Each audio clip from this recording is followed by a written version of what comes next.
Starts in 5. There you go. Oh. Welcome back to the After Service Podcast. I'm host Sway. I'm here with Aaron. Service is over.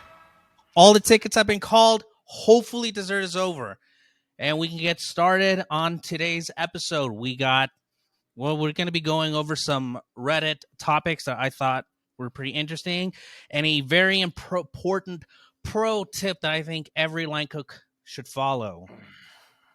Here today with my co-host, as always. Once again, I'm locked in with a run. We about to make a hit again.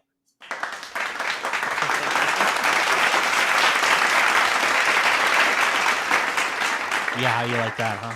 Yeah, I can tell you've been practicing a bit since the last time that we did an episode. Dude, I got this down. We're about to, this shit's about to be so much more animated, man. We got the crowd working with I got the now. crowd over here, right? Crowd. That's right. That's right. That's right. Look at my man. Look at my man. Fresh haircut. Fresh trim. What is going on? Balloons freeze? Here we go. Fresh haircut. A little trimmed up. You looking good, my guy? You looking good.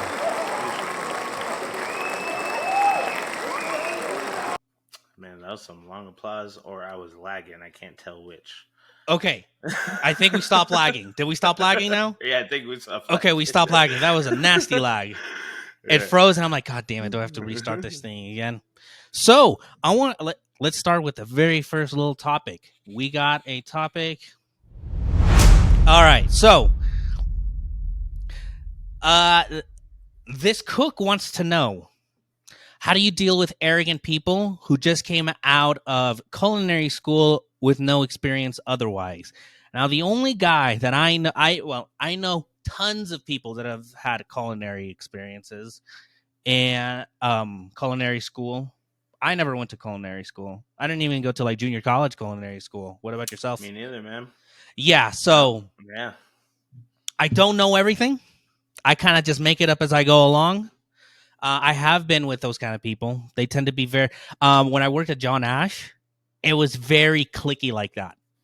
Like everyone that was that came to culinary school would all kind of huddle together, or they'd all prep in the same table, and then they would nerd out and just almost test each other. It's like, oh, what is this called? What is blah blah blah called? And then if they wanted to fuck with people, they'd ask me something about a mother sauce, which I don't like. If I don't work with it, I don't know it. Does that make sense?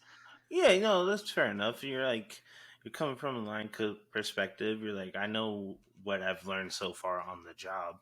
Yeah, I know what I know because I might not know all 7 of the fucking mother sauces or whatever, but I know that how to make this thing that's on the menu. Yeah, that's what I'm saying. I don't know everything. You ain't got the answer, Sway. That's right, I don't. What's wrong? What? It's so loud. Well, isn't Kanye West kind of a loud guy? Yeah, yes. It's okay. All right. Anyway, but yeah, I think in situations like that, when you have to deal with a line cook that is arrogant, I mean, God, I've had so many fucking douchebags. There's a lot of arrogant line cooks. I don't think that it doesn't matter. It's not school. It's not school explicit. Some guys just fuck you off the rip. But a lot of those guys that come from the CIA or worked through Cordon Bleu or something like that, they got a certain level of arrogance to them that's a bit above and beyond your normal fucking guy who can slam a fucking saute line. You know what I'm saying? I think it helps to a degree. I mean, I feel it's just hard. I get, when you have someone like the CIA backing you up, you got. I mean, even Nick was highlighted in a CIA thing. The CIA, I will give them credit with their program. I know that you have to go work as stage or rather internship with a restaurant, and do like a year, I believe it is, to actually continue your education there. So that there is something to be said about that. They do throw those guys kind of into the fire there a little bit, but you know, I, a lot of these guys that got their little culinary degree from fucking Cordon Bleu or something like that, some little local area, um, like the JC. You know, yeah, those guys I take it a know little too so seriously most of the people I sometimes. ever worked with came from the JC. Yeah. They went to a little Yeah, program. They did it. that's not the bash of the JC program. They have an excellent culinary program. I think. Well, I think any sort of education. I'm not going to knock the education. I think the where I start knocking higher education is any situation that'll leave you in debt. I'm like, so I Yes, fucking 100%. hate that shit. And it's the Yeah. one thing where it's like, yes, you might come out of like culinary school, say education wise, 2 years ahead of me. But I promise Mm-hmm. you, at some point that tapers off, Yeah, and well, then we just all become equals. look at poor Chef Nick. He is a good example of being well taught from the CIA and knowing what he's talking about, being a good worker, so on and so forth. But the guy was like $100,000 in debt, Yeah, it just sucks, and man. at the age of 26, this guy is in $100,000 worth of debt. That's not good, That's yes, you're setting your ceiling 10 years from now. You might get there someday, but you got to go through all this debt. And who can pay off $100,000 with debt This is anytime not this soon is in not this that kind industry? of industry. This is not No, that industry at exactly. all. Yeah.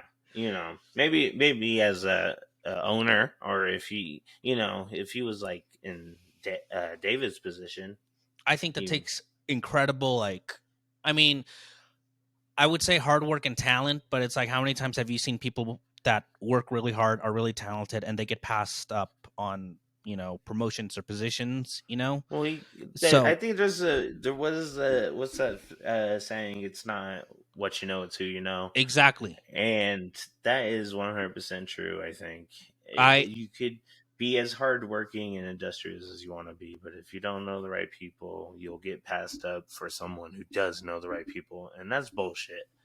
First and foremost, I will say that flat out is bullshit, but that's how it is, and that's unfortunate. It sucks. Yeah, I completely. It's hard for me to play that kind of game. You could say I don't even want to call it kissing ass. I just don't. I don't know, man. I kind of just want to go in, do my job, and hope that my hard work reflects it. I hope that me staying a few minutes late after service reflects it. Coming in early reflects it. Maybe picking up the slack reflect. But it's like the older I get and the longer I'm in the industry, I realize it's not the universal way. Well, and it does reflect well for someone. It reflects well for the person that's in charge Yeah, if because you're they the can owner, sit that's fucking there, great. You go in, and it's or like your kitchen's the clean. asshole, chef who's like, yeah, like I got my crew running real well, even though he's nothing to do with it. You're just doing well because you're a good worker. It's like, Chef Nick, your kitchen Yeah, is so clean. Aaron and Omar in the back just scrubbing away. David comes in and he looks at both of you. He's like, look at these guys working hard. Yeah, that's what I'm saying. yeah. Good job, Nick. Yeah. Stupid. Yeah. Stupid. Good job. That is Stupid. stupid. That's fucking stupid as fuck. Hey guys, let's take a quick break here and let's talk about the sponsor of today's video, Esty and Philistine. After service clothing for those who wear the kitchen on their sleeves. Esty, look, let me keep it real with you. Esty, simply put, is someone that appreciates the beauty in things.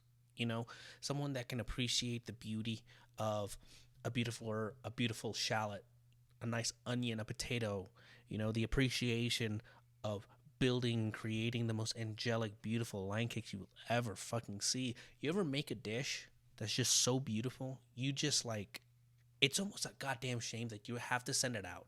Like, of course you have to take a picture of it. It would almost be insulting not to take a picture of it. But yet, at the same time, we're Philistine. The type of person that rejects the artistic normie, foodie aspect of things. I'm telling you, man, how many cooks just frankly don't give a fuck. You go in with your little foodie knowledge, or it's like, well, I read this in a book, and they're like, dude, get the fuck out of here. I'm trying to push some tickets out right now. Philistine. Esty and Philistine understands and knows that as kitchen workers, we're both. I know it's a contradiction. I know it's almost like, well, how can you appreciate artistic? Hey, man. Well, like I tell people, if you know, you know. As cooks, we understand that we're both Estes and we're both Philistines. We can be both. They both exist in this beautiful, weird space called the kitchen. And that's why I love working with this brand. That's why I love that a brand like this is actually supporting a podcast, supporting a channel that is for cooks, by cooks. We're just trying to cut out the things that line cooks don't care about, and we're trying to push the things we do care about. We can geek out on a beautiful plate. We can geek out on beautiful recipes, on beautiful execution. But don't think for a minute that we want to sit there and have these long, boring, what? Esty and Philistine, man. Go ahead, go check them out. Go ahead, check them out. Go check out the merch, man. I've been doing some small collaboration with them. Maybe we'll have a little more for you in the future. But go check them out. Get familiar with the website. Go to aespphil.com. aespphil.com. And hey, man, enjoy the podcast. Yeah, no, it's bullshit, man. But that's universal, ain't it? That's everywhere you go. I think that's any industry. Any industry, it's always going to be that way. So it's like you got to kind of sort of toe the line between do your best, but you don't need to burn yourself out. Don't burn yourself out. No job is fucking worth it, man. Because it's like as soon as you go, no one's gonna fucking remember you. Someone made a comment that like if say like me, like I on one of my last videos, I said like, once you leave a kitchen, it's not going to matter. Like, no, you're not going to come back a year later and never just be like, oh my God, Aaron, what's up? Blah, blah, blah. Dude, it keeps on moving. And this person had this. Guarantee you leave a kitchen, you come back a year later, you might not even know everybody that works in that kitchen. It's a whole new, exactly. Yeah. And so this person had this, the idea that it's like, okay, maybe you're just not a good worker. And it's like, that's not the case. Turnover rate. That's one.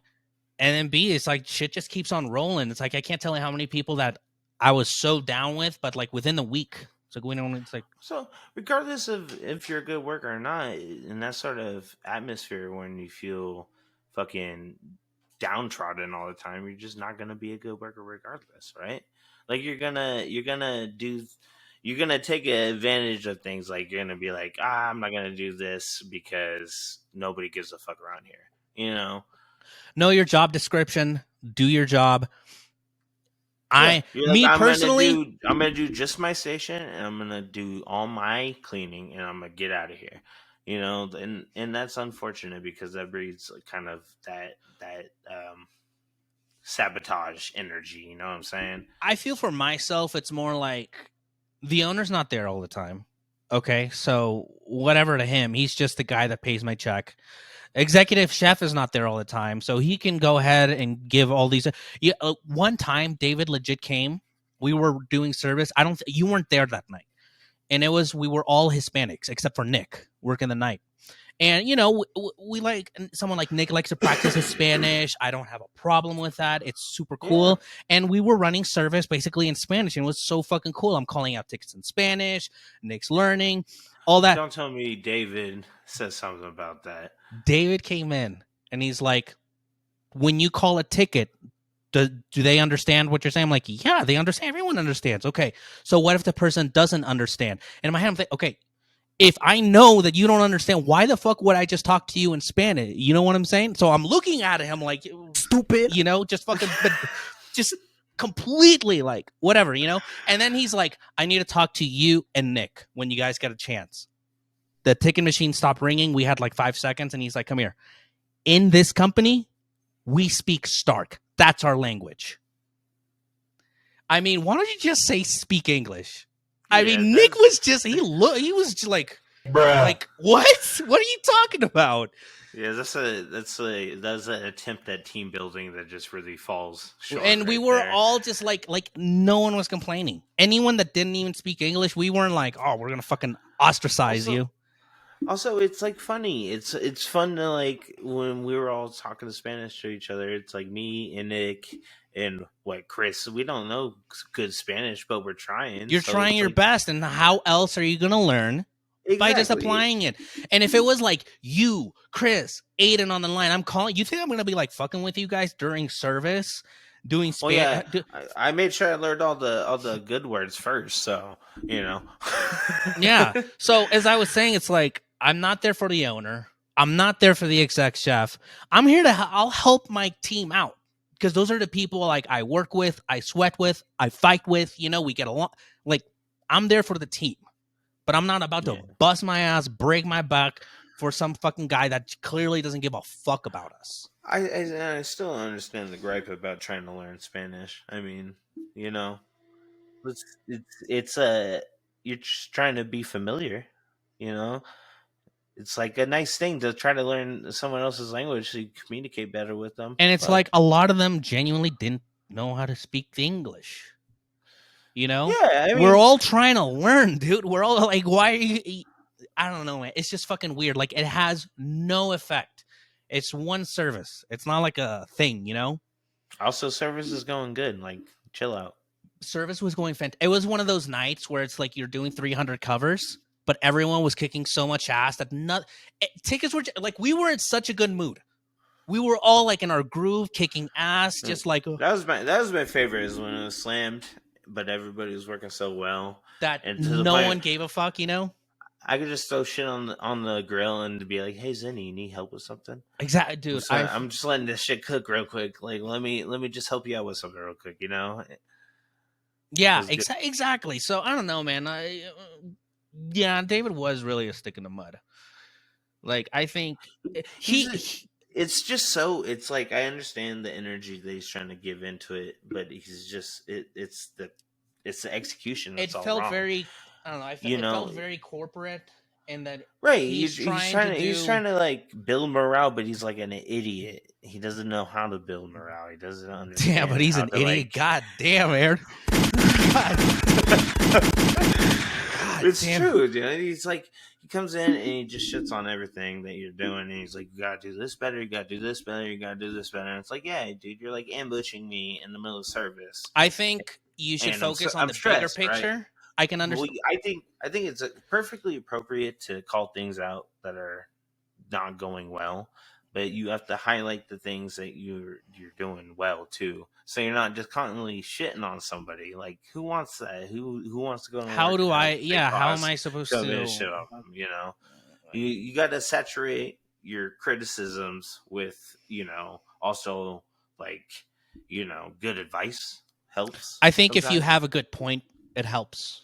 If what you're Right. saying makes sense, helps. Just to say, like in this company, we speak extra. Start. We speak Stark. Yeah. What the fuck does What that does that even mean? mean? English? Yeah. Just say we speak English in this restaurant. So Just he didn't want to say he it didn't is want to what it say it because was. He didn't want to he say it. knew Yeah. what would happen. He said, It would be all if bad. he Yeah. says like in this Yeah. fucking company, we speak English.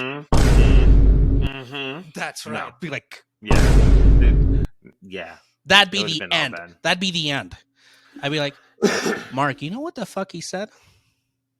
For real. I think Nick would have been like, hey, this guy is talking a little weird He's right getting now. wild.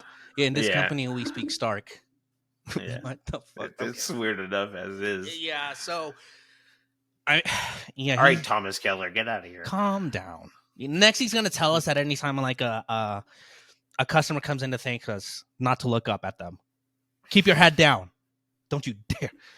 There was that one instance at my bar where we were closing and there was some lingerers that were like just hanging out at their table doing whatever, Mm-hmm. and we were like playing music and stuff, not very loudly, but like we were like singing along to some of the songs and like joking around, and laughing a lot. And this customer had complained that it seemed like we were having too much fun. Like, what? You mean The we're fuck? working well as a team? We're getting things Yeah. done. It's a healthy work environment. Nick has set it up in a way. We were being too lighthearted, I guess, and disrupting her good time with her fucking That is party. not how it is in fucking Kitchen Nightmares. That is not what it's like on Hell's Kitchen. What the fuck are you guys doing? I'm like, look, I didn't ask for the open kitchen, all right? This wasn't my idea for the fucking open kitchen. Well, I mean, right? we applied and we accepted, but even when like sometimes I'd have to walk to the bar to ask them if we got the all in and you guys were playing music, you can't hear it. It's drowned out by everything. So it's definitely not that. You can't hear what anyone's talking about. It's literally you just see smiles or frowns. Yeah, and I skip past the bad songs typically. You know, I had a very everybody specific leaves. playlist that way I Yeah. could set, forget, and never have to worry like, oh shit, someone's coming. I got to turn it down. No. I remember one time. This is when I was working at Brewster's. I went to the warehouse area to get like some kind of dry storage, and I came back and it was like the beginning of the Biggie song where he's like getting a blowjob. And it was very loud over the speaker, and I heard it, and I went running into the kitchen. And Like no. Yeah. I was like, I gotta fucking change the song right now. God dude. damn, Yeah, that was probably one of my more embarrassing moments in the kitchen, I think. So everybody was like, "What the fuck was that on your phone?" Because I was playing. I was the only rap head there. Everybody didn't really fuck with rap that much, and I think they thought one of my. I feel like most kitchens really like most kitchens really like their like 70s rock, 80s rock. Yeah. You know that dad rock kind of shit. There's not really it's either like classic rock or it's like fucking Tame Impala or something weird like that. Some weird shit. Nick was cool because he'd put on that like Britney Spears, so I'm like, I dig that. I'm like, okay, it's different enough. Britney Spears comes on and I'm in a good mood. All right, That's what I'm saying. I get toxic real quick. Yeah. That was the song too. That was the song. Or it's Britney, bitch. Boom, boom, boom, boom. Yeah, boom. how can you not work well to that? It's fucking amazing. No, he should fucking. Did you know? One of the cooks. So for the Starks, they have like cleaning. They used to have cleaning crews at night. Yeah. And the sous chef for Bravas came in and found, and he goes in and he's like, the cleaning stuff is still there, you know, and he can't find the cleaners. And he goes in and then he goes to take a piss, and then he finds them on the floor, just fucking, literally, like that. Put down the kitchen towels. And they were just, I mean, god damn, it was like, what, 5:30 in the morning? It was just, I mean. Why not get paid for it, I suppose, huh? Yeah, they got paid. I mean, yeah, they're definitely not working for that company anymore. But so that's why we didn't have cleaners anymore, huh? No, after that, Mark did not want to risk that. He did not. You remember we had the guys that would come in nightly to clean everything, but it stopped. One of the guys was the same guy from what's his name? John Ash, and he recognized me, and he was a really cool guy. He's the one that would do the hoods. Was he tall? No, I don't know if he was tall. I mean, everyone's taller than me. I'm like 5'5". You're right. You're like, what is tall to you, anyways? Yeah, really. What is? I mean, everyone's taller than me. I'm 5'7". I'm like, hey, what's up? What's up, tall dude? Yeah. Hey, how you doing? Exactly. So, I mean, I don't blame him. Mark does not want a sexual harassment lawsuit on his hands. If I found some fucking going on in the kitchen, I'd be like, peace the fuck out. Please leave. Like, no. In the criminal justice system, sexually based offenses are considered especially heinous. So, can you tell me what the theme of your soundboard is here? Because you're kind of confusing me a bit. It's just reactive. It's like, I think, like, what could we be talking about? Like if I think about like a customer coming in, right? Oh, they're just having too much fun. I don't like that. The customer walks in, you're just like, what the Fuck off you fat useless sack of fucking Yankee danky doodle shite. Fuck off, will you? That's the appropriate response. If you're gonna come into my where I'm working, that's your response. Get the fuck out of here. Did you see that the Breaking Bad Hell's Kitchen meme I sent you earlier? It's just right at the end. They have Tuco. He's taking that like. Oh line. yeah. And Gordon Ramsay turns and he's like, I love. the fuck? Yes, that was. You know, man. When customers used to come in. I used to work at Do you know Equas? You ever hear of Equas? Yeah. Equus, yeah. Customers. That was like it was like a It got burnt down in the 2017 fire, the Tubbs fire. Yeah, but it was like a kind of upper scale place, yeah. It. Okay, so back in the 90s, it was upper scale. It was so upper scale that like it was the kind of place where the piano was still there, and they'd have a piano player while you're eating your dinner. It was that kind of nice upscale. Yeah. When I came in, Frank Sinatra probably would play there. Exactly. It was that kind of vibe. So, you go in and there's a wall of like wine bottles, this beautiful like wood carving of a horse. I mean, it was really nice and classy, beautiful. But by the time I went there, it was like on the way down. It had the outside of the building looked really nice. Like that location they had right there, like when you pull up, very business friendly. Yeah, it popped. It looked good. I enjoyed it a lot. And I had a lot of fun there, but what was I getting at? Anyway, when I came in, it was 3 different owners, and these 3 owners, like, I guess they lacked communication because every few months they would change the format of the kitchen. It went from like sushi fusion, steak, American, and like each owner would come in like, what the fuck is this? Oh well, the other guy. So like wild card energy. Exactly. So when I went there, we were like a steakhouse. And then, the food was just kind of like it was okay. I mean, that's where I learned how to like grill steaks. My proudest night was like I grilled 20 steaks at the same time. Like I felt so good about that. Everything came perfect. No, for sure. At that point, I had a chef. We had a chef that, it's a funny story with this guy, but Chef Jude was his name. And he would like sometimes randomly grab like he'd fire a steak that really wasn't a ticket, and then he'd open it, and then he'd show you. And if it wasn't like all the way even, be like, listen, you need to cook one side more. You need to make it more even. It didn't matter if it was like a perfect medium, mid rare, but if like it wasn't like well even, he'd really give you shit about that. That chef lasted, I think, a year, 6 months to a year, and he was actually escorted off the property and told never to come back. Yeah, he's just too nitpicky, huh? No, well, he had a restaurant in Healdsburg. It failed.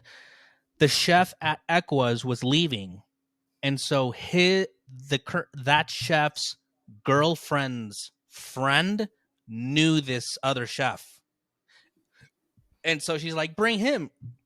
And the current chef, his name was Chef Doug. This for all you people, don't ever take your chef's girlfriend's friend's don't. Advice on hires. And so he didn't give a shit. He wanted to leave. He got tired because he was during the whole like, we're doing this, we're doing that, and he's like, dude, I'm trying to make orders here, And so he came in.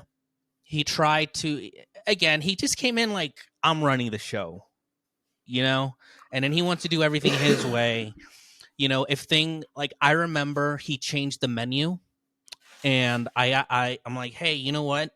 I don't have any of the meats that I need to start prepping this food, and we're about to do service in 2 hours, and I don't really have the things I need. And legit just tells me, he's like, the menu is like the 10th item on my priority list, so you're just gonna have to figure it out. This guy was making like African fusion food, which I didn't even know was a thing. So how the fuck am I supposed to figure that out?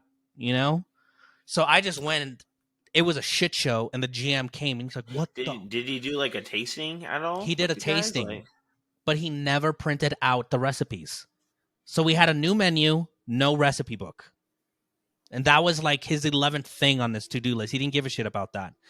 That's like a thing with a lot of chefs is they don't want to give their recipes to a restaurant because once you print them out and you put them in that binder, that's the restaurant's But don't you recipe at think that that point. sort of like paints you as someone that isn't that good? Like if you're so good, don't you think you can just give it away? You'll come up with something better. Yeah, I mean, just because some restaurant is serving food that's good doesn't mean that you Like can't that's it. That's create where you something peak. else. You're like, I can't have nothing else. There's nothing else I could do besides this African fusion food, and I can't give my recipes away because of that. Yeah, no, I get what you're saying. It's the I, dumbest shit, dude. at this, yeah, I don't agree with it. I mean, just give the fucking recipes. You want your restaurant to succeed, and everybody should know what the fuck they're doing, You can always right? take. How many restaurants do mac and cheese? I'm not over here bitching like, oh, you know what? This other place does mac and cheese. Yeah. You No, know I'm not how many bitching about that at all. how many steak restaurants have to have grilled asparagus on the side with lemon? Like, come on, dude. Like, it's Yeah. food. There's a limited amount of ingredients in the entire earth. You're gonna eventually have to Right. come. Really, you did your sorry, this is some crazy. I mean, No, you're you fine. did your asparagus with a little pecorino cheese and some You lemon can do a little oil. twist on You it. know, You can do chimichurri. that's groundbreaking stuff right there, chef. You should not put that recipe into a binder because you can't And what have do you? anybody Yeah, steal that. and if it's that important, don't share it. Why would you do a tasting just so later you can be like, oh, I'm not gonna put it on the menu? Look, I mean, I feel like as someone in that position, your menu should be ever evolving. Like you're going to keep this menu for the next 10 years. Is it so important that you can't teach everybody It's else gonna how to do die. it? It's not like I mean, I like the stars because at least we do seasonal. Yeah, as that's what I'm saying. Someone else copies your shit, and you find out, just do something else. I mean, I was told that David gets his recipes from YouTube and then just tweaks them. For sure. And I'm not gonna Yeah, shit on him because I'm of that. sure. I mean, which everybody and their moms has gotten their Who recipes from somebody doesn't? else. Like, really? Yeah, You're out there? No, I think the only people that I would say would be like a Thomas Keller or a Grant Atchat. Those motherfuckers are out like, oh, we're gonna fucking, yeah, or dehydrate, grind. yeah, Like, okay, then you can be yes, like, okay, yeah. don't copy me. Yeah. Well, also, fuck you. I'm gonna. Yeah, I'm gonna So, wait. it tastes good. There's I'm the gonna French do Laundry it. Yeah. book, right? Yeah. Stupid. Come on. I see what you're doing here, and I'm gonna try something else. It's gonna be similar, but fuck you. I don't give a fuck. Mm-hmm. Exactly. Yeah. So anyway, Well, he ended up the GM was furious that night. Eventually, this chef ended up like bitching out front of house servers because they didn't work the way he expected them to work, even though he never instructed them how. The Eck was at that he was point. in charge. He was bitching out his servers. Yeah, I don't know, something about like. Did they not have like a front of house manager that was Yes, supposed to? and he would go over her all the time. Hmm. It was that kind of thing. When I came in, it was more of a learner's kitchen. It was the kind of kitchen where you could fuck around, within reason. Think Yeah, like you're watching this guy scream at the staff, and it was they're like it's "Ah, not well." that kind of kitchen, dude. So eventually, and one of the girls, her aunt worked for like in the office, and so that created friction. Eventually, he had basically like everyone in that company hated him. Back of house, front of house, the lobby, the back. Like he was just arrogant. He just thought he was better than. And he was very calm about it. He wasn't like a yelling. He would just passively make comments about you or jabs and stuff like that. I eventually I had to go to the GM only because I wanted a raise and I knew he wouldn't give me that raise. And so I'm like, I'll tell you why I can't ask him for a raise. And I told him all that. And he's like, Josue, I just want you to know right now, you're not the only one. You're literally like 1 out of 1,000 people that I'm dealing with this guy, And so it was nice that the day that he got booted, the GM actually came and was like, just so you know, I'm about to kick him out right now. He's like going making the rounds. He told everyone, everyone stopped what they were doing. And it was just like gather outside. Everyone just stared. He came in, told him, blah, blah, blah. He grabbed his shit. It was like a movie. It was like he had this little box with his shit and walked out, trying not to make eye contact. Everyone's just looking. Did Did he try to hit that? Who's coming with me, man? Like, nobody, bro. no one's Nobody's coming with you. No. We're glad So to see you go. that was the story. Now I think he works at a hotel kitchen. I mean, I like to keep tabs on the chefs I worked with. They seem to be doing fine. You got private eyes looking at these guys. Yeah, what are you gonna do when you're creeping on Instagram? Look. What are you gonna do when you live in Colorado? And you're like, what are you guys up to? See, that's where David's smart. He stays out of social media. Yeah. Like the last 3 times he had social media, he was always calling me into the office, and I was giving him heart attacks. Why are you telling? Yeah. There was this meme. It was one of the Bay Area memes, and it's like, do you guys all remember when we woke up in the Bay Area to hell? And it was like that one day where the sky was like blood red from the fires. Like it was just absurdly red. Steakhouse called out entirely. I think we talked about this in the first episode. There you go. Yeah. Just sorry. It was fucked up, dude. I was walking outside and I was like, it's thick. I went out. The air is thick. I'm not going to work. I'm not going to work that day. Yeah, I was like, Jesus Christ! Like, who is coming into the restaurant? And to my surprise, like people were coming. Some people in. I was very surprised that the entire restaurant agreed not to come in. I'm like, fuck, man, we should have just been collected at the bird and be like, we're not going. Yeah, I don't know. But I need the point is, David was very smart in staying off of social media because you're gonna see shit you don't want to see. Some people aren't built for it, but I don't mind it. So I keep tabs of all the chefs I've had. Most of them don't even use social media anymore. Sad. Well, most of them are old farts that don't, really. They'll eventually leave. Do well in that little section of life there. Yeah. So no, I was gonna say Edward. You remember Edward's a good example of that. Edward, who's Edward? Remember, he used to work the line over there at the Bird, and then came to work for me over at Zimi's. I don't remember. You and Omar. You don't remember? You and Omar ran him out of the restaurant. Oh, that's right. With me and Chris. Me, Chris, and Omar. Oh yeah. That's what it was. It was you and Chris, or I think Omar. Okay, was so there, the brunch before that, he was the saute guy for brunch. The Sunday before that, Eric was still there, and I remember he kept serving. Remember our creme brulee French toast? Mm-hmm. Okay, well, that thing would soak overnight, to get it nice and moist and all that. Yeah. And then when it came out perfect, I mean, you could still squeeze it, and like creme brulee it was just so juicy, This guy was just like, he would legit pull one out. It was like dehydrated. It was like burnt toast because he had left it in so long because he had a hard time consolidating all his tickets and orders. And so he would legit, instead of throwing it away and telling Eric, hey, I have to refire this, he would plate it and send it out. And Eric every time was like, are you fucking kidding me? I can't, what the fuck is this? And then at one point, I think Eric asked him, was like, if you can't handle this, you need to tell me. And he's like, chef, I'm not going to lie to you. I'm lost right now. I'm just going to start making food and sending it out. And then eventually, so then Eric had to hop on the line. He kicked him off the line. He's like, if you can't do the job, I'm going to get someone that can do the job for you. So he's like, go and stock the line. Figure out what people want and stock the line. And so he worked line, and then I kind of helped him out because not everyone was ordering steak for brunch, So while I had time, I'd like hop in, I'd help him out and stuff like that. But then it was the next week after that.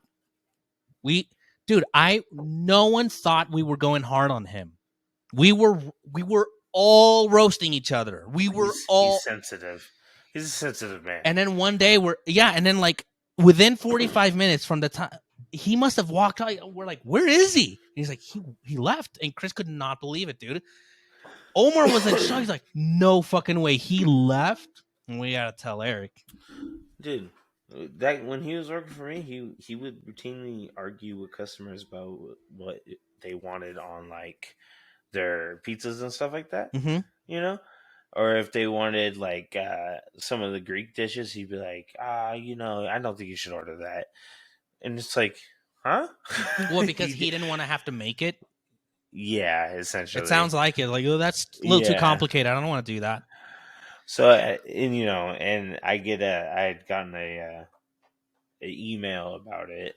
And they're like, just so you know, like this guy is there just telling people no whenever they order things. I was like, what the fuck is going on? You know? I So I had can't to go down believe there. you gave him a shot. Did you know Well, about what was going on at the Bird? With it? no. Okay, that's fair. No, but then like I caught like there was things like I'd find after I'd had this talk with him, I found like a little like pint of vodka in the bathroom or whatever, a little like tiny bottle. And I was like, oh, I wonder who this is. You know, who's the culprit here? I wonder. it can't be the guy arguing with my customers. Like it couldn't possibly be him. I And that found was kind of some like the eye opener for liquor. me. Jesus, fuck, man. I mean, I guess we all have to learn the hard way. Yeah, because when I was working with him, he seemed fine, but I was always working with him early in the morning. You know, probably didn't have enough time to get all fucked up. That's interesting. I thought No, when I was you working at the Bird before. okay, I mean, okay, yeah. okay. And you didn't work with him at Wine Bar?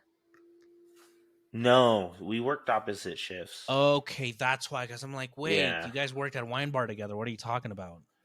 No, yeah. So I never worked with him at Wine Bar. He wasn't there for very long though either. Actually, now that I think about I it. think it was him and another person were constantly drinking on the job. Oh yeah. Yeah, they found. Yeah, one of the girls had it in her water bottle, and Maddie had to go and check. He's like, "That's fucking vodka. You gotta leave. Get the fuck out of here." She belongs to the streets. Yeah, I mean, I feel like everybody at Wine Bar kind of did a little something on the side, but it's like it was all manageable. You know, everybody was like working well, but there was just a few bad apples here and there. There's bad apples But anywhere. I remember we got reprimanded one time. Going hand in hand with the "we're having too much fun" thing. We'd all had like clocked out, and what was his name? Mike, I think. He used to work at the steakhouse too. He was like the butcher there or whatever. Did like all the cleaning of the steaks and stuff like that. He worked at Wine Bar for one of his nights, and he had brought like a 6-pack of homemade beer that we all drank after we clocked out. But we drank it in the kitchen, and someone had complained about that too. What? I don't get that. Like, who fucking cares? Yeah, it's just like the shift was over. We were literally just sitting there chilling. Everybody was done working. Everybody was clocked out, and we were just like hanging out in the kitchen, like chilling. All the front of house people were like still doing their jobs and getting all ready to leave. Nobody was like waiting on us. It's just an odd thing to complain about. Lame. Building camaraderie. Can't have that. Next thing you know, people start talking about their wages. Oh. Don't do that. Do not. You want David to walk in? If you say that shit 3 times, you start talking about wages, you're gonna summon him. That's how you summon him. Wages. Yeah. I found out that as a lead, I was making less than the line cooks. Yeah. And I was being asked like open, close, stay after, do things. I'm like, we had to talk about that because like I think you were making 19 or something. I'm making like that. Like 18. Yeah, and then I was making 18, and I kind of understand that because you were doing all of the extra fucking lead line work, trying to like keep all those little shitheads in line and stuff. I couldn't get it. It didn't make any sense to me, Clown. Well, to be fair, I had to go show up in the morning to let everybody in. I guess I'll take the extra $1 for that. That's what I'm saying. Now it's like I feel more confident. Be like, I'm gonna do extra. You know what? You're gonna pay me. Oh, bro, but you got to do it for the love. Don't do it. Shut the fuck. That's the one thing that annoys me. They'll use that shit so quickly. Bro, come on, man. Do it for the love. Don't you love us? Don't you respect us? is love and respect gonna pay my bills and the rent? Like for $23, $24 an hour, I'll love and Yeah, for respect you. 23, 24 hours, I'll show mad love. You know what's fucked up about that too is 23, 24 is kind of scraping by in Sonoma County where we were living, where I'm living. You know, that's scrape money. That's bare minimum. Yeah, I got very lucky to find a place that would pay me 25 as a line cook Yeah. for a fraction of the work. So fortunate, and it was the best time ever. Hey, before we go on, your camera has been frozen. Yeah, but it says it's gonna Okay, as long as you know and it says that everything's gonna be fine, I don't care. Yeah, it says actual recording is gonna be higher quality. Maybe. Yeah, it says it says that for actual recording is gonna be higher quality. Okay, that's fine. I just wanted to point that out. Yeah, I think it's lagging, but like it's actually gonna be nice. I don't know how to describe it. I'm not a tech wizard. Well, okay, let me get back. So that kind of leads me to another point where about not doing the extra shift. There was this Reddit post I read where the only line cook this kitchen had went to go grab some cigarettes during service, and one of the servers had to run the line, and the only other guy that could have run the line was a prep cook. He was supposed to be promoted the next week. However, he says that he had to wash dishes and he wasn't trained for the line anyways. Which is, I mean, I guess as one of the comments did say is like, dude, if you're working in a kitchen where you're the only line cook, your company has fucked you. Your company is fucking you. I was gonna say why are they waiting until next week to trade them? If there's one line cook, they should be having them on the line right then and there, fucking shadowing this dude. You know, trying to build plates on his own, trying to fucking help him get his setups and going. You know, You can always have them do like, I mean, you can have them stock the station. You can have them do one order. I mean, fucking even Omar would get down and do like also, burgers. If you can't watch me, like, you know, play a fucking bag of, I don't know what restaurant it is, but if you can't watch me plate some chicken tenders and figure it out from there, like, the fit's not gonna work, you know. I think that if they had shown this guy, like, hey, look, this is how we do this is how we do this. Can you start dropping these fries, start dropping this, start dropping that? You know, guys are just gonna ask questions, and you can guide them through. But at least you have a helping hand, you know. I'm kind of on the fence for the guy that went to go get cigarettes because on one hand, I'm like, why did you do that? Hey, we don't know. Maybe he didn't get his lunch or his breaks. Maybe he's just over that shit. He's like, he's working 10-hour shift. Yeah, he's don't like, judge you know me. Say, I've been doing this. clopens, opens, and all for what? For the love of the industry, for the love of the game. I'm the only line cook here 7 days a week. We don't know. Maybe you need them cigarettes. Mm-hmm. Oh man, at the Flamingo, they were going to the gas station all the time. We had the Shell gas station. They'd just be like, just go. Even the chef would be like, I'm not worried about it, Josue. They can wait. Go get some energy drinks for everyone. Was it like the hotel room service stuff or like the restaurant there? The restaurant there, man. It was just, at that time, it was just really bad. Yeah. It was really bad. And again, it's just one of those, like, just fill the position. Don't worry about it, you know. But I learned how to get slammed. Really, the Flamingo gets busy during the summer because during the summer they do like poolside service, and then they have some events there too, like the tattoos and blues and stuff. Tattoos like and that. blues. Yeah. Pink stayed there at the hotel when she played at the Wells Fargo Center. That's the hotel she stayed at. Pink decided to say it with the Flamingo. What? Is it because flamingos are pink? Yeah. Oh, damn. She's like, I like the look of this place. Damn, you really showed her. You're gonna need to use that sound a lot, I think. Yeah. But she stayed there. And by what I understand, she seems to be a really nice person. She belongs to the streets. That's okay. I'm just, I don't know. I'm just fucking around. She seems like a nice person. Okay, she seems nice. You got to add something else into the soundboard for when you say nice person. Fatality. That's probably not it. I'm sensing that your soundboard is more geared towards talking shit than it is praising people.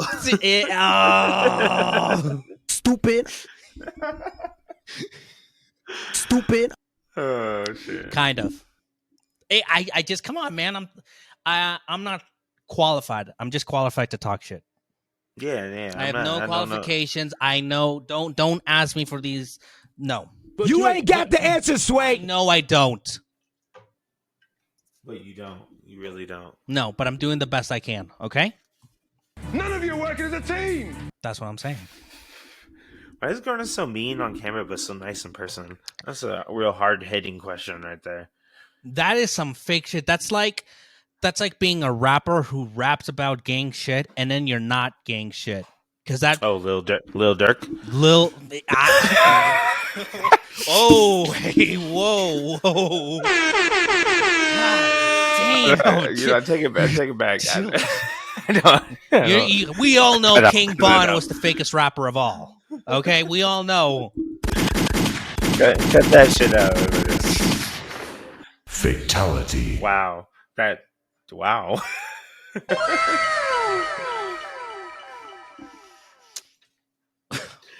All right. Well, Gordon Ramsay is a nice, gentle soul. I wish I had met up with you guys that night. It was very unfortunate. I wish he would drop the fucking act. Because he's fucking poisoning Well, an entire... You want him to do it? Yeah, you want him to do a show where he's nice? Nobody's going to watch that. I guess so. Yeah, nobody can do a nice cooking show anymore since Anthony Bourdain died. Well, that's true. No, he's just poisoning the well of every cook that goes in. The amount of people that I'm one of them. I was guilty of that too. For the first 6 months, I legit thought that's the way it had to be. And if you weren't like that, I'm like, oh, this guy's not gonna last. This guy's a pussy. Yeah. They're like, nobody's gonna last because they don't want to work with me. Ha ha ha ha. Yeah, it's like shooting yourself in the leg. Yeah, and you're like, all these people that could be good workers. That was actually the big attitude when I worked at John Ash, is most of our sausages wouldn't last. Because I would say at that time, I don't know now, but at that time, without question, John Ash was the most toxic kitchen I had ever worked in. And sure. I mean, it was like the kind of thing where if you called out, it didn't matter what you called out for. Your mama died, you were sick. They would talk so much shit about you, just ridiculous amounts of shit. If you weren't doing something good or fast, if you weren't right, like everything was just, and they couldn't understand why people wouldn't come back, why people would stage and leave mid-stage or just... And their only answer to it was like, oh, these guys are just too pussy to work here. These guys just suck. They're not built for that shit. And it's just, what the fuck are you talking about? Nobody, look, I don't want to be in an environment where I feel like I'm going to have to punch somebody in the face. You know what I'm saying? Like, that's bad for my heart health. I've only been in 2 kitchens where I almost got into, like, a real altercation. The first one was Equa's, and I didn't know, like, at that point, I wasn't like a combative or confrontational person. And there was this guy, this guy Josiah.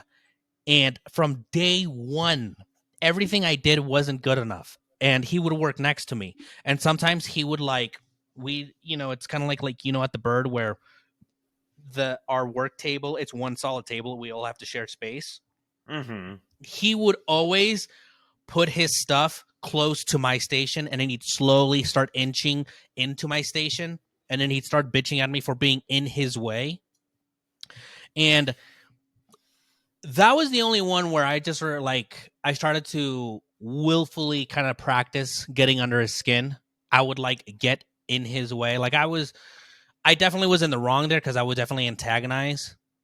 And then at the Flamingo, there was a guy that was like a drunk. Remember the Aiden guy that worked with you at the pizza shop and worked at the Bird as well? Aiden? Was that his name? Remember, he got arrested for assaulting someone with a rock. Oh, Adon. Adon was his name. We all called him Aiden. Adon. Yeah, Adon. That was his name. Adon. Okay, well, there was a guy that was just like Adon. This guy was a drunk. He would pass out standing up during service. We would have heat lamps, and he'd stack his plates up to the very top, touching the heat lamps. So whenever you touch it, it would burn your hands. And his thing, his attitude was always like, it's a kitchen. Everything's hot in the kitchen. If you can't fucking hang in the kitchen, get the fuck out of here, And he'd always start fights. And so it was like the one time where I'm like, okay, I'm going to use this person as like a punching bag, So I grew to be a little comfortable in being confrontational. Because, at the end of the day, it's like, I'm sure there's people that would fucking put hands on you. But that just seems like, in my head, it's like, if you really want to go to jail, go for it. Yeah. Like, what's the worst thing? You're going to punch me. And then I'm going to be like, well, that fucking sucks. And you're going to go to jail. And if you really don't give a shit, then, the toughest people I know are all in prison. You know what I mean? The people that really don't give a fuck are all in prison. So if that's where you want to go ahead. I'd see. That's what I'm saying. That's why I don't like to work in those environments, because you can't do stuff like that. No, I think it's not the 80s anymore, where the fuck people say you literally can't do that. So if I can't deal with someone, if they're kind of constantly be giving me shit about something and just getting in my business and being a dickhead, I just gotta move on. And don't you think that reflects on the chef as well, as to like the kind of people is hiring?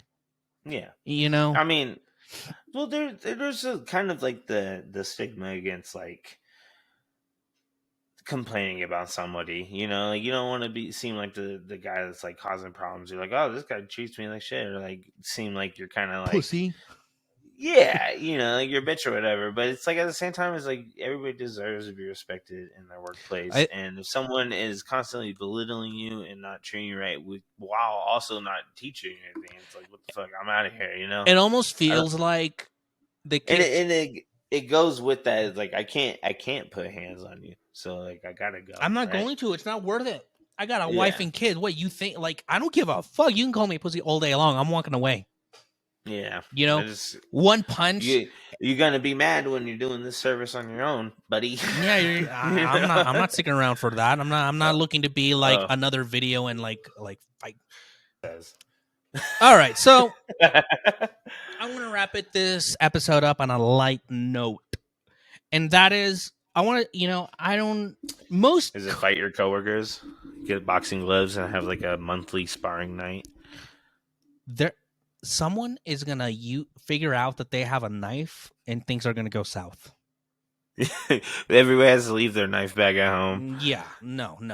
What I was gonna say is, I want to leave Line Cooks with a very helpful tip and trick. I think long term it'll help you save money, and this has to do with for all of us that have vape pens and cartridges. I don't have one with me right now. I can't see you right now, Aaron, but could you show your pen to the camera? You want me to show my drugs to the camera? Whoa, hey, as far as I know, there's only CBD in there. What you guys call it honey? Okay, so what I realized the other day, like sometimes, like, how like the oil will get stuck on the side and there won't really be a whole lot on the bottom for you to burn, to vape. And so I grabbed my torch, which I use, like when I do honey dabs. And I'm like, you know what? I'm going to just like lightly just graze it with the torch, right? And so the oil falls down.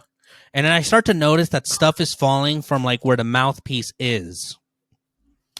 And I'm like, that's interesting. And so I sort of kind of graze the torch onto the where the mouthpiece is, like where the base is, where the mouthpiece meets the clear plastic glass, whatever that is. And holy shit, I went from an almost empty cartridge to nearly like a third of it full again. And I thought it was a fluke. And so I had two other empty cartridges that were just laying around. I hadn't gone around to throwing them away. And I did the same thing. One garnered a quarter full wax and the other one gave me another third. And so now I'm thinking like, man, how many cartridges have I wasted? How much oil have I just wasted? Because I just look at like, oh, it looks empty to me. So my tip to all you line cooks who are, hopefully you're done with service, you're about to start hitting that DAP pen, whether in the walk-in or in your cars or outside, I'm going to say this. Next time you get a chance, just graze it a little bit with the torch, and you might get yourself a little extra, save yourself some money. And I mean, at the end of the day, that's what this channel and this podcast is all about, is helping line cooks in a real practical way. And I think that's my 2 cents for you. That or get yourself one of them Puffco dab rigs. Those things are nice. Are they handheld too? Those are, about yay big. All right. Well, you can't see me right now, but yeah, I can't. As big as a pint glass, right? And they're little tiny things in their electronics, so you just load your dab in there, and it hits like a fucking oil rig. Okay. Well, no cleanup or nothing. Well, I mean, you gotta clean the insert out every now and then, but it's perfect, man. You should get yourself one. I will. I'll check it out when I can. So with that, they're expensive though. So with that being said, I'm Josue. With my guy Aaron. This has been another episode of the After Service Podcast. For cooks, by cooks. Sorry, chefs, but I mean, there's always Mind of a Chef. You can always go check out what's his name, Anthony Chang, David Chang's. You can check out his podcast. I'm sure that's chef friendly. So for all of us here at After Service Podcast, have a I'm glad service is over. Get some rest. Go have a drink some water, hit some dabs, go play a video game. Do what you do. I was gonna say, play some video games. Read a book though. Read a book. Listen to a podcast. Be healthy. Something like that. Take care of yourself physically and mentally. And we will see you in the next episode. Thank you, everyone. Good night. Good night.